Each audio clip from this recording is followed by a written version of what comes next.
예수의 비견되는 인물로 성경이 늘 말하는 사람은 한 사람이 있습니다. 그리고 지금도 이스라엘 사람들은 그 한 사람을 가장 존경하고 그 한 사람이 다시금 예루살렘 이스라엘 땅에 부각될 것을 그들은 기도하는 마음으로 또 움직이고 있습니다. 마가 다락방이라는 곳이 있어요. 지금도요. 근데 그 마가 다락방은 유대인들이 찾지 않습니다. 마가 다락방의 그 아래층에 무엇이냐 그러면 다윗의 가짜 묘가 있습니다. 진짜 묘를 알 수가 없어요. 찾지를 못했습니다. 그래서 가묘를 만들어 놓고 그곳에 유대인들이 굉장히 많이 순례객으로 움직이고 있고 또 크리스찬들은 이제 그 마가 다락방에서의 그 사도행전에서의 그 역사를 이제 기념하려고 그렇게 움직이는 모습들을 이스라엘에 가면 많이 봅니다. 다윗, 또 다윗을 그들은 이야기를 합니다. 왜냐하면 가장 당시에 힘을 가졌었고 가장 하나님의 마음에 흡족한 자라라는 평가를 받았고 또 다윗과 같은 인물이 예루살렘을 이스라엘을 회복할 것이라는 그런 믿음이 있기 때문에 그렇습니다.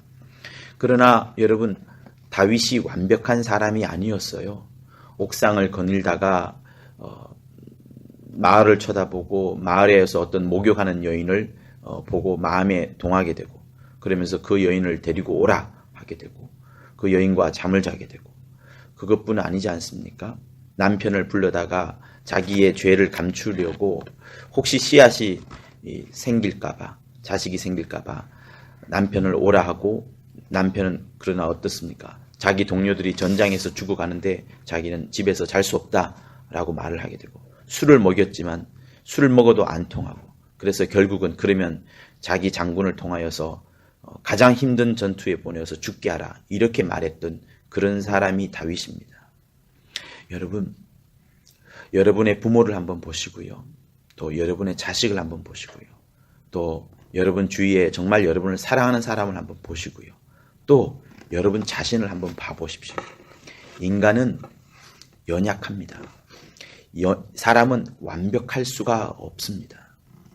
우리가 우리의 눈으로 보아도 완벽하지 않고 연약한 그 인간이 오늘 우리가 읽었던 이 율법의 눈으로 볼 때에 누구 하나 하나님 앞에 죄인으로 드러나지 않을 사람이 단 한 명도 없을 겁니다. 아무것도 하지 않는 식물 인간, 조금도 죄를 지을 것 같지 않은 그냥 무의식적인 사람, 그런 사람이 죄를 짓지 않는다라고 우리는 할 수 있을까요? 과연 그것이 하나님이 보시기에 가장 즐거워할 만큼 받아들일 만큼 그런 사람일까요? 어리석도다 갈라디아 사람들아, 예수 그리스도께서 십자가에 못 박힌 것을 눈앞에 보이는데 누가 너희를 꾀느냐? 예수께서 십자가에서 달리신 것은 율법 때문에 그가 달리신 것이 아닙니다. 당신이 율법을 어겼기 때문에 십자가에 달린 것이 아닙니다. 우리 모든 사람들의 죄를 위하여서 그가 달리신 거죠. 내가 너희에게 다만 이것을 알려하노니 너희가 성령을 받은 것은 율법의 행위로냐 듣고 믿음으로냐. 지금 바울은 두 가지를 이야기합니다. 예수께서 이 땅에 왜 오셨느냐. 과연 율법으로만 사람들이 살고 율법으로만 구원을 얻을 수 있다면 예수가 올 필요가 없었습니다. 그렇지 않습니까? 율법을 행함으로써 사람들이 구원을 얻을 수 있다 그러면 예수가 이 땅에 오실 필요가 무엇이 있겠습니까? 사람들의 행위, 사람들의 율법을 지키려는 모든 행위들만으로 충분했겠지요.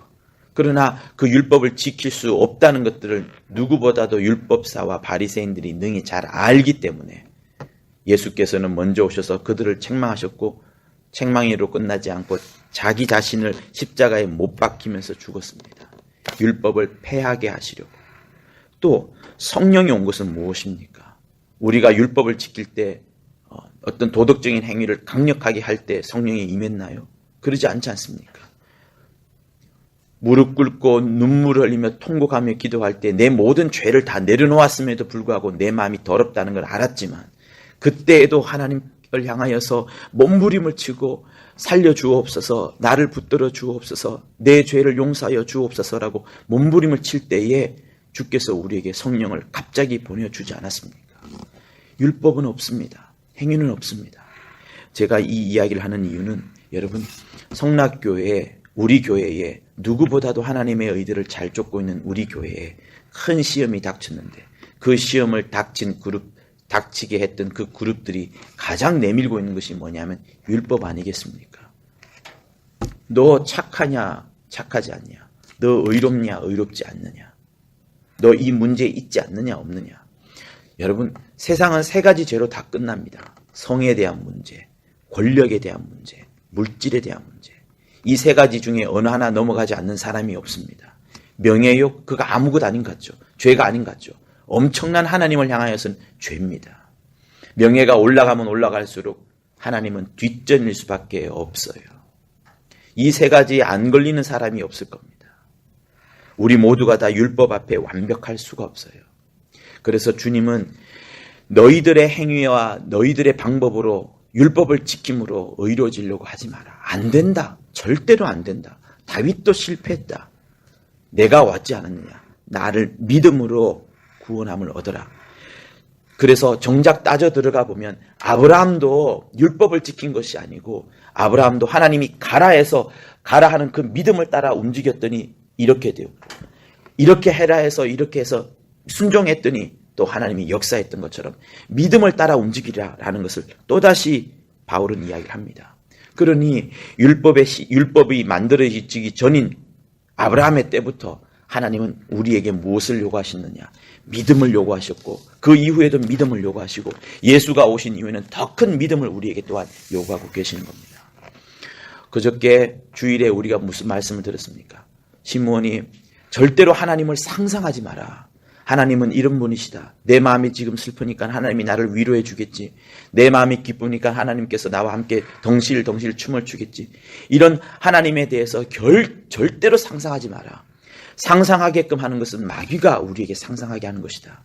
하나님을 상상하지 말고 하나님은 실제로 우리가 이미 만났고 만졌고 눈으로 보았던 것처럼 이 성경에 있는 분, 십자가에 달려서서 돌아가신 분이 하나님의 아들이신데 이제는 우리의 하나님이시다라고 말씀을 하시면서 예수에게 집중하고 예수에게 들어가고 예수를 붙잡고 예수로 살고 예수로 죽고 하는 이 신앙을 우리에게 말씀해 주셨습니다.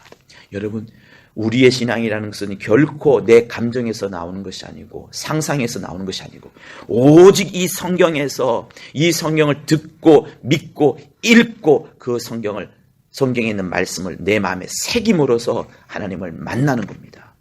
여러분의 심령들 가운데 상상이 아니라 생각이 아니라 다시금 주의 말씀 속으로 깊이 들어가고 여러분의 행위가 아니라 여러분의 믿음을 갖고 주께 달려나가는 여러분 모두가 되기를 예수 이름으로 축원합니다.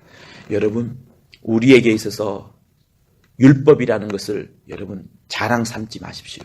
오히려 우리에게는 내가 부족했던 것처럼 내가 은혜 받았던 것처럼 내 죄가 용서받았던 것처럼 다른 사람을 긍휼히 여기고 나보다 더 긍휼히 여기고 그들을 더 불쌍히 여기고 그들을 안아주는 눈들이 그들을 사랑해주는 눈들이 최고로 필요한 때가 주님이 가장 원하시는 은혜의 때입니다. 여러분들이 그런 은혜와 긍휼의 눈과 사랑의 심령들이 충만하기를 다시 한번 부탁드리며 우리 받은 말씀을 갖고 예수 한번 하며 기도하도록 하겠습니다.